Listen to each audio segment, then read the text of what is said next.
नमस्कार विद्यार्थी मित्रांनो, इन्फिनिटी इंजिनिअरिंग अकॅडमीच्या युट्यूब चॅनलवरती मी प्रमोद देशकरी आपणा सर्वांचं स्वागत करतो।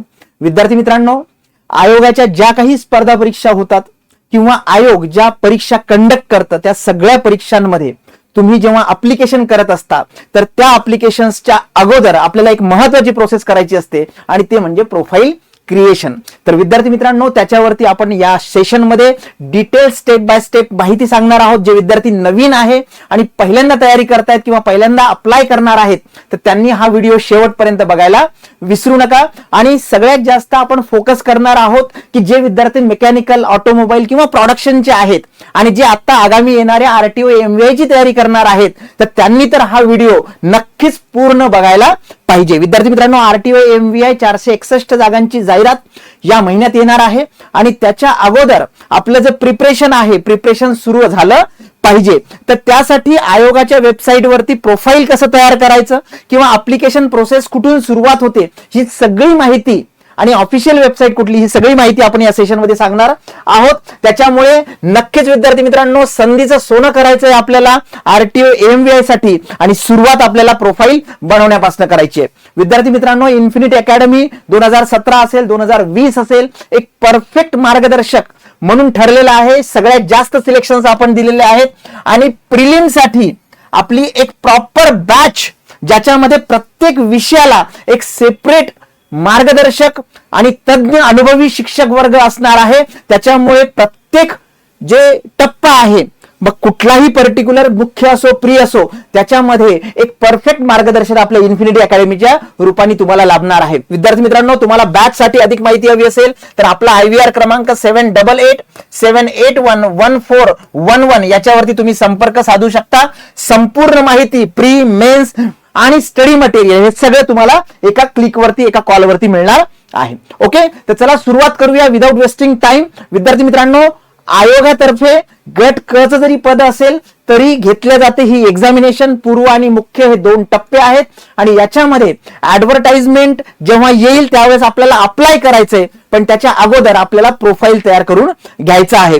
तर स्टेप बाय स्टेप आपण एमपीएससी आयोगाचा प्रोफाईल क्रिएशनचा हे जे सेशन आहे हे तुमच्यापर्यंत पोहोचवत आहोत। याच्यामध्ये प्रत्येक स्टेपला काय काळजी घेतली पाहिजे जेणेकरून पुढच्या ज्या काही तांत्रिक चुका असतील किंवा अडचणी असतील ह्या तुम्हाला टाळता येतात। ओके, तर विद्यार्थी मित्रांनो, आपल्याला माहिती आहे ऑफिशियल वेबसाईट वरती जायचं आहे mpsconline.gov.in किंवा तुम्ही गुगल वरती डायरेक्ट एमपीएससी न्यू रजिस्ट्रेशन जरी टाकलं तरी तुम्हाला त्या वेबसाईट वरती ते घेऊन जातं। ओके, तर विद्यार्थी मित्रांनो, ही जी विंडो आहे ही मेन जे काही स्पेसिफिक विंडो आहे याच्यावरती तुम्हाला सगळे जे पार्ट आहेत हे तुम्हाला बघायला मिळतील। याच्यामध्ये गाईडलाईन्स दिलेल्या आहेत प्रत्येक विद्यार्थ्याला, तर नक्कीच जनरल इन्स्ट्रक्शन तुम्ही वाचून घ्यायच्या त्याच्या अगोदर प्रोसेस सुरू करायच्या अगोदर। आणि जे विद्यार्थी पहिल्यांदा आपल्याला नव्याने रजिस्ट्रेशन करायचं आहे, ज्या विद्यार्थ्याचं ऑलरेडी रजिस्ट्रेशन आहे त्यांनी त्यांचा लॉग इन ID आणि पासवर्ड यूज करून तुमचा प्रोफाईल चेक करू शकता। त्यांच्या गाईडलाईन नुसार तुम्ही अपडेट वगैरे करू शकता आणि एखाद्या ऍप्लिकेशन्स किंवा एखाद्या पोस्टसाठी अप्लाय करू शकता, तुमची इलिजिबिलिटी चेक करू शकता। पण ज्या विद्यार्थ्यांनी अजून आयोगाच्या वेबसाईटला व्हिजिट केलेलं नाही तर त्यांनी लक्षात घ्या, या पद्धतीचा जे काही लॉग इन पेज आहे ते तुम्हाला दिसेल आणि इथे न्यू युजर रजिस्ट्रेशन ही जी टॅब आहे याच्यावरती तुम्हाला क्लिक करायचं आहे। त्याच्या अगोदर इन्स्ट्रक्शन सगळ्या वाचून घ्या किंवा हा व्हिडिओ शेवटपर्यंत बघा, तुम्हाला संपूर्ण माहिती मिळेल। याच्यामध्ये जर तुम्हाला काही तांत्रिक अडचण आली, प्रोफाईल तयार करायला असेल किंवा ऍप्लिकेशन करताना असेल भविष्यामध्ये, तर तुम्हाला विद्यार्थी मित्रांनो इथे हेल्पलाईन नंबर सुद्धा दिलेले आहेत आणि हे हेल्पलाईन नंबर जे ऑफिशियल टायमिंग असतात सोमवार ते शुक्रवार सकाळी 9 ते रात्री 8 पर्यंत आणि शनिवार रविवार जे आहे हे 9:30 ते 6:30 पर्यंत आणि तसं support-online@mpsc.gov.in याच्यावरती तुम्ही मेल सुद्धा करू शकता काही जर तांत्रिक अडचण आली तर। ओके, तर चला सुरू करूया विद्यार्थी मित्रांनो। जे नवीन आहे पहिल्यांदा रजिस्ट्रेशन करायचं आहे। रजिस्ट्रेशन प्रोसेस मध्ये तुम्हाला बेसिकली दोन महत्त्वाच्या इन्फॉर्मेशन भरायच्या आहेत। एक म्हणजे तुमचा चालू असलेला आणि भविष्यात चालू राहणारा मोबाईल क्रमांक खूप महत्वाचा आहे कारण त्याच्या थ्रू सगळं कम्युनिकेशन होणार आहे। आणि दुसरी गोष्ट तुमचा चालू असलेला आणि भविष्यातही चालू राहणारा ईमेल ID ज्याचा पासवर्ड तुम्हाला माहिती आहे आणि तो तुम्ही ओपन करू शकता। अशा दोन गोष्टी आपल्याला मॅन्डेटरी द्यायच्या आहेत. कशासाठी? नवीन रजिस्ट्रेशनसाठी. सगळ्यात पहिली प्रोसेस तुम्हाला इथे ईमेल आयडी टाकायचा आहे, जो मॅन्डेटरी आहे. हे रजिस्ट्रेशनची प्रोसेस सांगतोय मी. त्यानंतर त्या ईमेल आयडीला तुम्हाला ओटीपी जनरेट होईल. तो ओटीपी मिळण्यासाठी तुम्हाला गेट ओटीपी वरती क्लिक करायचं आहे आणि व्हॅलिडेट करायचा आहे तो ओटीपी. तसंच मोबाईल क्रमांक आता मी जो सांगितला मॅन्डेटरी, हा मोबाईल क्रमांक इथे टाकायचा आहे आणि गेट ओटीपी वरती क्लिक करायचं आहे. इथे दोन्ही ठिकाणी मेल आणि मोबाईल या दोन्ही मध्ये तुम्हाला ओटीपी मिळाल्यानंतरच व्हॅलिडेट होणार आहे आणि प्रोसेस पुढे जाणार आहे. त्याच्यामुळे चालू असणाऱ्या ह्या गोष्टी तुम्हाला द्यायच्या आहेत आणि लक्षात ठेवा अचूक द्यायच्या आहेत. इथे जो काही मेल आयडी वरती ओटीपी आला तो टाकायचा आणि त्याला व्हेरीफाय करायचं. इथे मोबाईल वरती जो ओटीपी आला तो टाकायचा आणि व्हेरीफाय करायचं. त्यानंतर तुमची ही प्रोसेस जी आहे ती पुढे सरकेल. याच्यामध्ये तुम्हाला लक्षात राहील, प्रॉपर रिकॉल होईल असा पासवर्ड सेट करायचा. ओके. आणि त्यानंतर तो पासवर्ड कन्फर्म करायचा. लक्षात घ्या विद्यार्थी मित्रांनो, पासवर्ड टाकताना असा टाकायचा की जो तुम्हाला लक्षात राहील आणि तो सेव्ह करून ठेवायचा. डेफिनेटली अल्फा न्यूमेरिक असेल, स्पेशल कॅरेक्टर असेल, ते सगळे व्यवस्थित कॅपिटल स्मॉल हे सगळे लक्षात ठेवा आणि त्याच्यामुळे तुमचा पासवर्ड जो आहे तो स्ट्रॉंग बनलेला असला पाहिजे. तर मॅक्सिमम विद्यार्थ्यांनी ज्या गाईडलाईन्स आहेत पासवर्डसाठी त्यानुसार चेक करायचा आहे, टाकायचा आहे. त्यानंतर तुमचं डेट ऑफ बर्थ साठी तुम्हाला इथे डेट, मंथ, इयर या फॉर्मॅटमध्ये सगळी इन्फॉर्मेशन भरायची आहे. सिक्युरिटी कोड आणि सिक्युरिटी क्वेश्चन्स याच्यावरती तुम्हाला जायचं आहे. त्याच्यामुळे लक्षात घ्या की या पद्धतीने जे काही स्पेसिफिकली तुम्हाला याच्यामध्ये इन्फॉर्मेशन विचारलेली आहे ती proper information date of birth मध्ये किंवा ज्या काही असेल इन्फॉर्मेशन ही ऍज इट इज तुम्हाला फिल करायची आहे आणि महत्वाची गोष्ट ते रिकॉल सुद्धा करायचं आहे. ठीक आहे. तर हे झालं नवीन रजिस्ट्रेशनसाठी. याच्यासाठी काही तुम्हाला बऱ्याचदा पासवर्ड चुकीचा ज्याला म्हणतो आपण लक्षात राहत नाही किंवा चुकतो, अशा वेळेला काही सिक्युरिटी क्वेश्चन्स तुम्हाला दिलेले आहे आयोगाकडनं. ते सुद्धा तुम्हाला लक्षात ठेवायचे आहेत, ते लिहून घ्यायचे आहेत. जसं for example, what was your childhood nickname. लहानपणी जंटी, बंटी, अंटी जे काय असेल ते नाव जे आहे ते तुमचं इथे मेन्शन करायचंय. कॅपिटल मध्ये, स्मॉल मध्ये काय टाकताय ते टाकायचंय, लक्षात ठेवायचंय. What is the name of your favourite childhood friend. लहानपणीच्या बेस्ट मित्राचं नाव तुम्हाला इथे टाकायचं आहे. What is your blood group, कारण हे कन्फर्म राहतं, इथे चेंज होत नाही, ते सुद्धा टाकायचं आहे.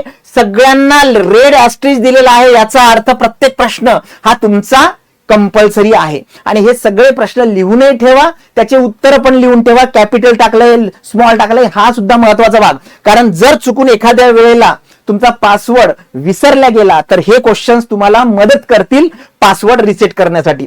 येते लक्षात. Which year did you complete your HSC. What is the surname of your favourite high school teacher.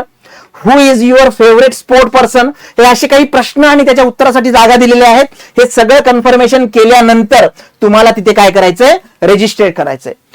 Mobile number, email ID बिलकुल तुमचा प्रॉपर असला पाहिजे, जो भविष्यात सुद्धा सुरू राहणार आहे. ठीक आहे. आणि हे प्रश्न तुम्हाला कामी येतील कशासाठी, तर पासवर्ड भविष्यात जर काही टेक्निकल इश्यू आला तर. ओके.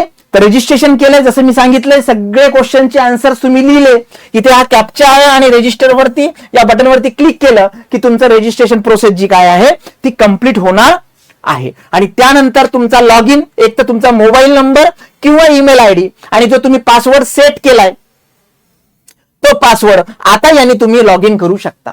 म्हणजे पहिल्यांदा आपण रजिस्ट्रेशन प्रोसेस केली, त्याच्यानंतर तुम्ही पासवर्ड सेट केला, तुमचा ईमेल आयडी किंवा तुमचा मोबाईल क्रमांक हा तुमचा काय राहील, तुमचा रजिस्टर्ड ईमेल आयडी किंवा मोबाईल नंबर हे तुमचा रजिस्ट्रेशन आयडी राहील आणि पासवर्ड तुम्ही सेट केलेला आहे. आता ही झाली रजिस्ट्रेशनची प्रोसेस. जर ज्यांचं ऑलरेडी रजिस्ट्रेशन आहे ते विद्यार्थी अपडेट करायचं असेल प्रोफाईल किंवा त्याच्यामध्ये अप्लाय करायचं असेल एखाद्या पोस्टसाठी तर ते करू शकता. पण सपोज एखाद्याचं प्रोफाईलच नसेल तर ही प्रोसेस त्याला फॉलो करावी लागेल. ओके. आता तुम्ही नव्याने लॉग इन केलं, हा कॅप्चा टाकायचा, प्रोसीड करायचं. ओके. आता आपल्याला काय करायचं आहे, प्रोफाईल मध्ये इन्फॉर्मेशन 1 बाय 1 पुटअप करायची आहे. याच्यामध्ये प्रोफाईल क्रिएशन वरती मी क्लिक करतोय. इथे बघा प्रोफाईल क्रिएशन, ऑनलाईन अप्लिकेशन, माय अकाउंट, करस्पॉन्डन्स असे टॅब दिलेले आहेत. आपण या सेशन मध्ये बघत आहे की कशा पद्धतीने आयोगाच्या वेबसाईटला प्रोफाईल क्रिएट करायचं आहे. तर पहिली टॅब आहे प्रोफाईल क्रिएशनची. याचे जर टप्पे आपण बघितले तर याच्यामध्ये स्पेसिफिकली तुम्हाला प्रोफाईल क्रिएट करायचं आहे, सबमिट करायचं आहे, बरोबर आहे, लॉक करायचं आहे. ही प्रोसेस आहे स्टेप बाय स्टेपची. आता आपण प्रोफाईल साठी काय काय इन्फॉर्मेशन भरायची त्याचे टप्पे बघूया. याच्यामध्ये सगळ्यात पहिले पर्सनल इन्फॉर्मेशन भरायची आहे. दुसरा टप्पा आहे ऍड्रेस भरायचा आहे, ऍड्रेस इन्फॉर्मेशन टाकायची आहे. अदर इन्फॉर्मेशन ऍडिशनल जे काही पर्टिक्युलर कॅटेगरीशी संबंधित असेल ते टाकायची आहे. त्यानंतर क्वालिफिकेशनशी संबंधित इन्फॉर्मेशन भरायची आहे. एक्सपिरियन्स असेल तर एक्सपिरियन्स ऍड ऑन करायचा आहे आणि तुमचं सही आणि तुमचा फोटो हा अपलोड करायचा आहे तुमच्या पर्टिक्युलर प्रोफाईल मध्ये. तर ही सिंपल दिसणारी जरी प्रोसेस असेल तरी इथे बऱ्याच विद्यार्थी मित्रांच्या चुका होतात. त्या चुका होऊ नये म्हणून आपण वन बाय वन प्रत्येक स्टेप आपण ज्याला म्हणतो एक्सप्लेन करूया. तर प्रोफाईल क्रिएशन मध्ये सगळ्यात पहिल्यांदा जर तुमच्याकडे आधार कार्ड असेल, आपल्याला माहिती आहे की आधार कार्ड हे युनिक आयडी आहे, त्याच्यावरनं मॅक्सिमम इन्फॉर्मेशन आपल्याला घेऊ शकतो. तर जर आधार डिटेल्स तुम्ही असेल, तुमच्याकडे जर आधार कार्ड असेल तर मॅन्डेटरी तुम्ही इथे येस करा आणि त्याच्यानुसार बेसिकली तुमचे जे काही लास्ट डिजिट आहेत त्याच्यावरचं नाव आहे हे सगळ्या गोष्टी तुम्ही त्याच्यामध्ये ऍड ऑन करू शकता. विद्यार्थी मित्रांनो इथे काळजी ही घ्यायची आहे की if you have Aadhaar card then it is mandatory to upload और अपडेट दिस पर्टिक्युलर इन्फॉर्मेशन जर तुमचं काढलेलं असेल तर. ओके, आता पर्सनल इन्फॉर्मेशन मध्ये जरी इथे विजिबल नसेल तरी मी तुम्हाला समजून सांगतो. पर्सनल इन्फॉर्मेशन मध्ये आपल्याला माहिती आहे सरनेम असेल, नाव असेल, वडिलांचं नाव असेल, बाकी डिटेल्स असतील. तर इथे बघा surname, first name, middle name, okay, ही इन्फॉर्मेशन द्यायची आहे. हे जे आहे स्पेसिफिकली तुमचं जे काही पर्सनल इन्फॉर्मेशन आहे ही पर्सनल इन्फॉर्मेशन पूर्ण तुमची 10वीची जशी मेन्शन आहे तशी इंग्लिशमध्ये इथे मेन्शन करायची आहे. त्याच्या व्यतिरिक्त तुमचं जे नाव आहे ते मराठीमध्ये देवनागरीमध्ये तुम्हाला इथे सिलेक्ट करायचं आहे. देवनागरीमध्ये नाव सिलेक्ट करताना जेव्हा तुम्ही इथे नाव सिलेक्ट करता इथे बघा फुल नेम इन देवनागरी, तर इथे ड्रॉपडाऊन मेनू येतो, त्याच्यावरनं जर तुम्ही स्पेशल सिलेक्ट केलं तर तुमचं प्रॉपर नाव इथे मराठीमध्ये दिसेल. कारण बऱ्याचदा असं होतं की आपण एखादं पर्टिक्युलर आपलं जे नाव आहे ते इथे इंग्लिशमध्ये टाकल्यानंतर ए जर असेल तर बऱ्याचदा देवनागरी असताना, फॉर एक्झाम्पल माझंच सांगतो मी तुम्हाला की फॉर एक्झाम्पल देशकरी असं जर आपण नाव इंग्लिशमध्ये टाकलं तर इंग्लिशमध्ये प्रॉब्लेम येत नाही. पण इथे जर मी इंग्लिशमध्ये टाकलं आणि इथे क्लिक केलं तर ते देशाकरी, ओके, किंवा देशकारी असं हे दिसतं. त्याच्यामुळे बऱ्याचदा हा प्रॉब्लेम येऊ शकतो. तर ते नाव सुद्धा तुम्ही एडिट करायचं आहे तुम्ही स्पेसिफिकली टॅब वापरून. येते लक्षात? त्यानंतर आईचं नाव, date of birth, gender, mobile number, email ID जो ऑलरेडी आपण टाकलेला आहे तो परत येईल इकडे ऑटोमॅटिकली. मॅरिटल स्टेटस, जर विवाहित असेल तर नक्की तिथे यस करायचं आहे, जर विवाहित नसेल तर नो करायचं आहे. नॅशनॅलिटी आणि मदर टंग मातृभाषा ही सगळी इन्फॉर्मेशन तुम्हाला पर्सनल इन्फॉर्मेशन मध्ये भरायची आहे. हा जो पॉइंट सांगितला मी तुम्हाला कशासाठी सांगितलं की बऱ्याचदा विद्यार्थी मित्रांचा प्रॉब्लेम येतो इंग्लिशमध्ये आणि मराठीमध्ये कन्वर्ट करताना. येते लक्षात? आता सेकंड महत्वाची गोष्ट आहे की मराठी भाषा जी आहे, नॉलेज ऑफ मराठी याच्या संबंधी त्यांनी अपडेट मागितलेलं आहे. Whether your name is change, आता जसं मी स्पेसिफिकली सांगितलं मराठी भाषेचं, तर इथे रीड, राईट आणि स्पीक हे आपण यस करतो. त्याच्या व्यतिरिक्त अजून ऍडिशनल माहिती जी आहे ती आहे तुमची फिजिकल बद्दल. फिजिकलची माहिती लिहिताना काळजी घ्या, कारण आरटीओ एमव्हीआय बॅचला लेडीज असेल स्पेसिफिकली किंवा जेंट्स असेल तर त्या केसमध्ये जे काही फिजिकल क्रायटेरिया आहे त्याच्यामध्ये तुम्ही बसले पाहिजेत, कारण हे खूप महत्वाचं आहे. इथे हाईट विचारलेला आहे, इथे वेट विचारलेला आहे. मुलींसाठी वेट हा क्रायटेरिया महत्वाचा आहे आणि मुलांसाठी सुद्धा हे क्रायटेरिया स्पेसिफिकली हाईटचा मेन्शन केलेला आहे.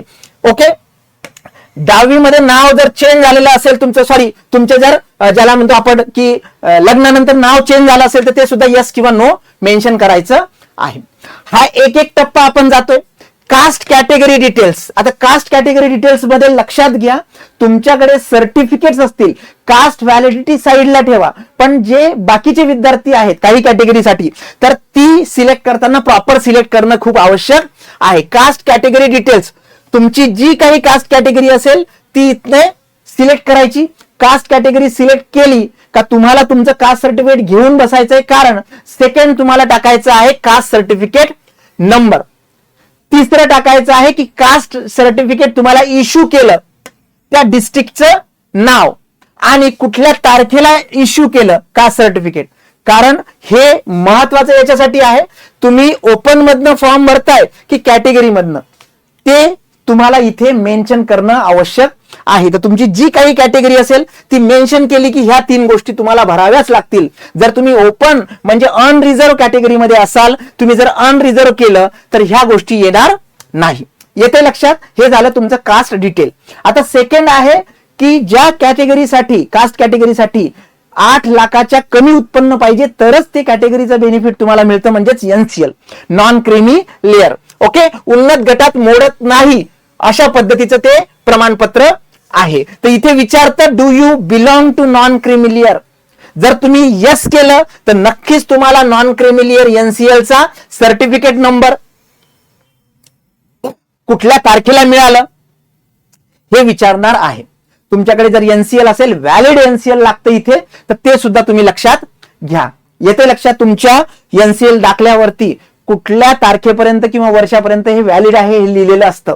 त्याच्यामुळे ही गोष्ट तिथे मेन्शन करायची आहे. जर तुम्ही इथे नो केलं तर तुम्हाला इथे बाकी काही भरायची गरज पडत नाही. पण त्या केसमध्ये हे लक्षात घ्या की तुम्हाला कॅटेगरीचा बेनिफिट मिळणार नाही, ज्या ज्या कॅटेगरीसाठी एनसीएल आवश्यक आहे त्या कॅटेगरीसाठी. बरोबर आहे. Caste validity certificate, caste validity certificate आपल्याला माहिती आहे काही कॅटेगरीसाठी स्पेसिफिकली जर ते मॅन्डेटरी आहे, पण काही कॅटेगरीसाठी नाही. मग अशा केसमध्ये तुम्ही हे पण लक्षात घ्या की कास्ट सर्टिफिकेट वेगळं आणि कास्ट व्हॅलिडिटी सर्टिफिकेट वेगळं. कास्ट व्हॅलिडिटी तुम्ही जॉईन झाल्यानंतरही तुम्ही घेऊ शकता, कारण व्हॅलिडिटी कधी होत नाही. ज्या ज्या वेळेला तुमची अर्जंट इम्पॉर्टंट ज्याला म्हणतो आपण रिक्वायरमेंट असते, त्यावेळेस त्याला कव्हरिंग लागतं आणि त्या कव्हरिंगच्या बेसवरती आपल्याला व्हॅलिड आपली कास्ट व्हॅलिड करून घेता येते, म्हणजे व्हॅलिडिटी मिळवता येते. जर नसेल तर आपल्याला जॉईन केल्यानंतरही ती करू शकतो आपण. ओके, आणि जर असेल तर त्या केसमध्ये तुम्हाला व्हॅलिडिटी नंबर, सर्टिफिकेट नंबर आणि किती तारखेला मिळाली ते तुम्हाला डिटेल टाकावं लागेल. याच्या व्यतिरिक्त विद्यार्थी मित्रांनो, जे विद्यार्थी वेगवेगळ्या ज्याला म्हणतो बेनिफिटचा फायदा घेतात किंवा कॅटेगरीमध्ये मोडतात, अर्थक्विक असेल, ऑर्फन असेल, स्पोर्ट पर्सन असेल, ओके, ज्याला काय म्हणतो आपण मराठीमध्ये दिव्यांग असेल, अशा विद्यार्थ्यांसाठी हे वेगवेगळे इन्फॉर्मेशन भरणं आवश्यक आहे. पर्सन विथ बेंचमार्क डिसेबिलिटीज, जर दिव्यांग व्यक्ती असेल त्यांनी यस केलं तर ही सगळी माहिती तुम्हाला भरावी लागेल प्रॉपर तुमच्या मेडिकल सर्टिफिकेट नुसार. Category of disability, sub category of disability, कारण त्या पोस्टमध्ये त्या ऍडव्हर्टाइजमेंटमध्ये जागा आहेत नाही आहेत ह्या गोष्टी इथून सुरुवात होतात. त्याच्यामुळे इथे चुकायला नको. जे विद्यार्थी दिव्यांग गटात मोडत नाही त्यांनी इथे नो करायचं, म्हणजे बाकी काही करायची गरज पडत नाही. पण तुम्ही जर यस केलं तर नक्कीच तुम्हाला सगळी माहिती इन्क्लुडिंग तुमचं पर्सेंटेज किती आहे डिसेबिलिटीचं, 40% वरती ते असलं पाहिजे तरच तुम्ही तिथे दिव्यांग मध्ये मोडता किंवा कन्सिडर होता. Type of disability certificate, disability certificate number कधी मिळालं, ओके, आणि सगळ्यात महत्वाचं do you possess unique disability card ID number. ह्या सगळ्या गोष्टी जे विद्यार्थी दिव्यांग आहेत त्यांना माहिती आहे, त्यांनी ही माहिती भरायची आहे. बाकीच्या विद्यार्थ्यांनी इथे नो करायचंय आणि पुढे जायचंय. तसंच स्पोर्ट पर्सन, स्पोर्ट पर्सन जर नसेल, नो केलं तर बाकी काही विचारणार नाही. पण तुम्ही जर यस केलं तर मात्र टाइप ऑफ कॉम्पिटिशन होती, नेम ऑफ द कॉम्पिटिशन, त्याच्यामधला तुमचा पिरियड ऑफ टुर्नामेंट, त्यानंतर certificate verification status, sport person certificate verification, हे सगळे टप्पे जे दिलेले आहेत, बरोबर आहे, हे सगळे तुम्हाला इथे फिल करावं लागेल जर तुम्ही यस केलं तर. जे विद्यार्थी स्पोर्ट पर्सन आहे त्यांना माहिती आहे. ओके, सर्टिफिकेट तुम्हाला व्हॅलिडेट सुद्धा करून घ्यावं लागतं स्पोर्ट पर्सनचं, त्याच्यामुळे त्या सगळ्या गोष्टी सुद्धा तुम्हाला इथे मेन्शन कराव्या लागतात. ओके, हे जर स्पोर्ट पर्सन मध्ये स्पेसिफिकली तुम्ही मल्टिपल स्पोर्ट मध्ये आहात आणि तेवढे अचिव्हमेंट्स आहेत तर तुम्ही इथे ऍड करून हे ऍडिशनल इन्फॉर्मेशन भरू शकता. सगळ्यात महत्वाचं आरटीओ एमव्हीए साठी जे विद्यार्थी पात्र ठरतात त्याच्यामध्ये एक्स सर्व्हिसमॅनचा वाटा जास्त आहे आणि एक्स सर्व्हिसमॅन खूप सारे असतात जे इथे अप्लाय करतात. तर त्यांच्यासाठी एक्स सर्व्हिसमॅन डिटेल्स तुम्हाला आयोगाच्या प्रोफाईलमध्ये भरणं आवश्यक आहे. याच्यामध्ये तुम्ही बेसिकली जे काही एम्प्लॉई आहेत किंवा जे काही तुम्ही सर्व्हिस केलेली आहे त्याचे डिटेल्स भरणं गरजेचं आहे, कारण त्याच्यानुसारच तुम्हाला त्या पर्टिक्युलर पोस्टसाठी कन्सिडर करावं लागतं. काही असेही कॅन्डिडेट असू शकतात एक्स सर्व्हिसमॅन म्हणजे असं नाही की फक्त मिलिटरीमध्ये, ओके, त्याच्यामध्ये बीएमसीचे असतील किंवा एखाद्या मेकॅनिकल बेसवरती बाकी तुम्ही जॉईन केलेलं असेल गव्हर्नमेंटमध्ये, तर त्यांनी ही इन्फॉर्मेशन भरणं गरजेचं आहे. डोमेसाईल जर तुम्ही कॅटेगरीचा लाभ घेणार असाल किंवा डोमेसाईल तुम्हाला त्यावेळेस लागतं जर तुम्ही अधिवास ज्याला म्हणतो आपण की कॅटेगरीचं बेनिफिट तुम्हाला घ्यायचं आहे, तुमच्याकडे डोमेसाईल असणं गरजेचं आहे जर तुम्हाला एखाद्या कॅटेगरीचा लाभ घ्यायचा आहे. Are you domicile in the state of Maharashtra, इथे जर यस केलं डेफिनेटली तुम्हाला सगळे डिटेल्स भरावे लागतील. तुमच्याकडे डोमेसाईल सर्टिफिकेट आहे का, त्याचा नंबर काय आहे, कुठल्या जिल्ह्यामधनं मिळालेला आहे आणि कुठल्या तारखेला मिळालेला आहे. तुम्ही जर इथे नो केलं तर तुम्हाला मेसेज येईल की तुम्ही अनरिझर्व जे कॅटेगरी आहे त्याच्याबद्दलच फॉर्म भरू शकाल. बाकी कॅटेगरीच्या विद्यार्थ्यांना तिथे डोमेसाईल कंपल्सरी आहे. You will not be considered for reserve category if you do not have Maharashtra domicile certificate. Domicile लागणारच जर तुम्हाला कॅटेगरी मधनं फॉर्म भरायचा असेल, नाही तर तुम्ही अनरिझर्व कॅटेगरी म्हणजे ओपन मध्ये कन्सिडर व्हाल. ओके, आता ऍडिशनल रिझर्वेशन म्हणजे नक्कीच ज्याला आपण समांतर आरक्षण म्हणतो, त्याच्यामध्ये प्रोजेक्ट अफेक्टेड, जर प्रोजेक्ट अफेक्टेड असेल तर ते, अर्थक्वेक अफेक्टेड असेल, ग्रॅज्युएट पार्ट टाइम अंशकालीन म्हणतो आपण, हे जर असेल तर तुम्हाला इथे इन्फॉर्मेशन भरायची आहे. जी इन्फॉर्मेशन तुम्ही भराल त्याच्यावरच तुमचं पात्रता ठरेल. कारण बऱ्याचदा जे विद्यार्थ्यांनी ऑलरेडी प्रोफाईल तयार केलंय त्यांना माहिती असेल की प्रोफाईल एकदा तयार केल्याने आपण एखाद्या पोस्टसाठी अप्लाय करायला गेलो तर you are not eligible for this post असं मेसेज येतो. त्यामध्ये बऱ्याचदा विद्यार्थी मित्रांनी इकडे कुठेतरी काहीतरी चूक केलेली असते. तर लक्षात घ्या, आपण पहिल्यांदाच प्रोफाईल तयार करतोय, काळजी घ्या. ऑर्फन अनाथ आपल्याला माहिती आहे. Do you want to take advantage of orphan reservation? No केलं, जे विद्यार्थी अनाथ नाहीयेत त्यांनी नो करायचंय, त्याच्यामुळे बाकी काही करायची गरज पडणार नाही. पण जे विद्यार्थी आहेत त्यांनी यस जर केलं तर ऑर्फन टाईप मध्ये येतं. इथे दोन प्रकारचे ऑर्फन येतात, एक इन्स्टिट्यूशनल आणि दुसरं नॉन इन्स्टिट्यूशनल. ओके, संस्थात्मक आणि असंस्थात्मक, ते तुमच्या त्या सर्टिफिकेट वरती मेन्शन असतं. येते लक्षात? आणि ऑर्फन सर्टिफिकेट नंबर आणि ऑर्फन सर्टिफिकेट कुठल्या तारखेला मिळालं हे तुम्हाला ऍड ऑन करायचं. जे विद्यार्थी त्या कॅटेगरीमध्ये येतात सेव्ह करायचं आणि पुढे जायचंय. हे ऍडिशनल इन्फॉर्मेशन आहे जी तुमच्या रिक्वायरमेंटनुसार तुमच्या कॅटेगरीनुसार तुम्हाला भरायची आहे. बऱ्याच अंशी जे विद्यार्थी कुठल्याही कॅटेगरीमध्ये येत नाहीत त्यांनी तिकडे नो केलं की बाकी कुठली इन्फॉर्मेशन भरायची लागणार नाही. सगळ्यात महत्वाचं आता ऍड्रेस इन्फॉर्मेशन आपण सुरुवातीलाच बघितलं काय काय भरायचंय. एज्युकेशन आहे, पर्सनल इन्फॉर्मेशन आहे, ओके, स्पेशल इन्फॉर्मेशन आहे. आता ऍड्रेस मध्ये बघा आपण पर्सनल भरली आहे, ऍड्रेस इन्फॉर्मेशन मध्ये जातोय आपण, अदर इन्फॉर्मेशन आहे. तर ह्या ज्या गोष्टी आहेत ह्या ऍड्रेसशी संबंधित आहे. डिटेल ऍड्रेस तुमच्या ज्या काही आधार कार्ड वरती असेल किंवा जे काही तुमचा असेल तो प्रॉपर लिहायचा आहे. करस्पॉन्डन्स ऍड्रेस वेगळा आणि तुमचा परमनंट ऍड्रेस वेगळा. तुम्हाला दोन्ही सेम करायचं असेल तर सेम ॲज अबो मेन्शन केलं तर तिकडला इथे येऊन जाईल. जास्त काही ऍडिशनल इन्फॉर्मेशन द्यायची गरज पडणार नाही. बऱ्याच विद्यार्थी मित्रांचे प्रॉब्लेम्स असतात आणि हे कॉल करून सुद्धा विचारतात. बऱ्याच विद्यार्थी मित्रांचे एफआयआर झालेले असतात त्यांच्या नावावरती किंवा काही कोर्ट केसेस सुरू असतात किंवा काही ज्याला म्हणतो आपण एक्झाम मध्ये काही बॅन लागलेलं असतं. तर याच्यामध्ये मी सगळ्या विद्यार्थ्यांना, जे विद्यार्थी या कॅटेगरीशी संबंधित आहे, तर त्यांना रिक्वेस्ट करतो की जी काही तुमची खरी माहिती आहे ती खरी माहिती त्याच्यामध्ये टाका. कारण बऱ्याचदा असंही होऊ शकतं की काही इंटेन्शनली कोर्ट केसेस वगैरे सुरू असतात. अशा वेळेला आपण जी गोष्ट एक्झॅक्ट आहे, ट्रू आहे, ती सत्य गोष्ट तुम्ही इथे टाकायची आहे. म्हणजे फॉर एक्झाम्पल तुमच्या विरुद्ध काही केस सुरू आहे का, एफआयआर सुरू आहे का, आणि जर असेल तर त्याचा काय नंबर असेल, सिरियल नंबर असेल, ही सगळी माहिती तुम्हाला ऍज इट इज टाकायची आहे. ओके, इथे कुठलंही लपून ठेवायचं नाही कारण पुढे जाऊन नाही तर प्रॉब्लेम येतो. आलं लक्षात? आता नेक्स्ट स्टेपला जाऊया. क्वालिफिकेशन, शैक्षणिक जे आहे ही टाकताना सुद्धा काळजी घ्या. कारण जर चुकीची शैक्षणिक इन्फॉर्मेशन भरली तर पात्रता सुद्धा धोक्यात येऊ शकते. ओके, क्वालिफिकेशन चौथी स्टेप आहे. याच्यामध्ये तुम्हाला 10वी 12वी जे काही तुमचं ऍडिशनल इन्फॉर्मेशन आहे ती इन्फॉर्मेशन भरायची आहे. फॉर एक्झाम्पल क्वालिफिकेशन टाईप, इथे सिलेक्ट क्वालिफिकेशन टाईप आहे. फॉर एक्झाम्पल 10वी असेल 12वी असेल, कुठले कुठले विषय तिकडे घेतलेले होते. ओके, आणि त्याचा स्टेटस काय आहे, कुठल्या राज्यातनं घेतलेत, बोर्ड कुठलं होतं, ओके, किती अटेम्प्ट मध्ये तुम्ही एक्झाम क्लिअर केली, पर्सेंटेज होतं, सीजीपीए होतं, number of academic months. For example diploma असेल तर तुमचा किती वर्षाचा तो डिप्लोमा 3 वर्षाचा झाला असेल तर ते तुमचे मंथ इथे मेन्शन करणं आवश्यक आहे.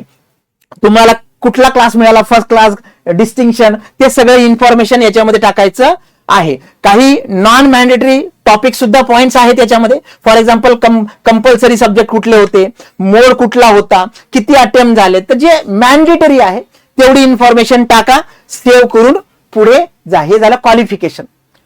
एक्सपिरियन्स असेही असू शकतात, काही विद्यार्थ्यांना एक्सपिरियन्स असेल, काहींना नसेल. ज्यांना नाही त्यांनी सरळ सरळ या एक्सपिरियन्स मध्ये जिथे सुरुवात होते की are you having any experience, इथे जर नो केलं तर बाकी काही भरायची गरज पडणार नाही. पण ज्या विद्यार्थ्यांकडे एक्सपिरियन्स आहे ते इथे यस करतील. आणि एकदा का यस केलं, कुठल्या कंपनीमध्ये होता, कुठल्या पोस्टवरती होता, कुठल्या तारखेपासून कुठल्या तारखेपर्यंत होता, हे सगळी इन्फॉर्मेशन जी आहे ही सगळी इन्फॉर्मेशन तुम्हाला भरायची आहे. येते लक्षात? हा एक्सपिरियन्सचा पार्ट आहे. त्याच्यानंतर 2 महत्वाच्या गोष्टी करायच्या आहेत. एक, पासपोर्ट फोटो अपलोड करायचा आहे, अगोदरच तो तयार करून ठेवायचा. फोटो विड्थ जी आहे ती प्रॉपर त्यांनी दिलेली आहे, त्यानुसार चेक करूनच अपलोड करायचा. आणि जे काही इमेजेस आहेत त्याची इमेज साईज जी आहे, ओके, तर त्या साईज मध्येच ते फोटो अपलोड असले पाहिजे. आणि कुठल्या फॉर्मॅट मध्ये पाहिजे ते पण त्यांनी मेन्शन केलेलं असतं. तर पासपोर्ट फोटो आणि सहीचा फोटो हा सेव्ह करून कुठेतरी ठेवायचा, तिथनं तो कॉल करायचा, इथनं तुम्ही ब्राउज करू शकता आणि सेव्ह केला की पुढे जातं. आणि त्यानंतर सबमिशन ऑफ प्रोफाईल सगळं एकदा नीट चेक करा. महत्वाचा टप्पा असतो, काही मिस होऊन जाऊ शकतं. असंही होऊ शकतं की ज्यावेळेस तुम्हाला सबमिट करायचंय, जिथे तुमचं काही मिस झालेलं आहे, राहिलेलं आहे, फील्ड भरलेली नाही, त्या फील्डवरती तुम्ही जाऊ शकता. हे सगळं अॅक्नॉलेज करायचं आहे आणि सबमिट अँड लॉक प्रोफाईल करायचं आहे. लॉक करायच्या अगोदर सगळ्या गोष्टी व्यवस्थित भरल्या की नाही या चेक करा विद्यार्थी मित्रांनो, नाही तर पुढे प्रॉब्लेम येऊ शकतो. येते लक्षात? तर आरटीओ एमव्हीआयची जाहिरात येणारच आहे, पण जे विद्यार्थी आयोगाच्या वेबसाईटवरती अजून प्रोफाईल क्रिएट नाही केलं त्यांनी प्रोफाईल क्रिएट करा. त्यामध्ये अजूनही काही अडचणी येत असेल तर कमेंट सेक्शन मध्ये नक्की टाकायला विसरू नका. विद्यार्थी मित्रांनो, आरटीओ एमव्हीआय या पोस्टसाठी 2 टप्पे असतात. एक असते तुमची पूर्व परीक्षा आणि दुसरी असते तुमची मुख्य परीक्षा, बरोबर आहे. तर दोन्हीसाठी 2 महत्वाचे डॉक्युमेंट्स ते म्हणजे पीवायक्यू आणि सिलेबस. तर विद्यार्थी मित्रांनो, पीवायक्यू मध्ये प्रिलिम साठी वेगळं पीवायक्यू पुस्तक आणि मेन्सच्या 15 विषयाचं वेगळं पीवायक्यू पुस्तक आपल्या इन्फिनिटी अकॅडमीचं आहे. 2020 पर्यंतचे सगळे पेपर्स याच्यामध्ये इन्क्लूड आहे. तसंच प्री साठी ज्या कॉम्प्रेसिव्ह नोट्स आहेत, यशाची गुरुकिल्ली नावाचं आपलं पुस्तक आहे, याच्यामध्ये सगळे विषय जे आहेत ते सगळे विषय तुमचे कव्हर केलेले गेलेले आहेत. ओके, आणि एक परफेक्ट गाईड आहे, हे सुद्धा आपल्या वेबसाईटवरती अवेलेबल आहे.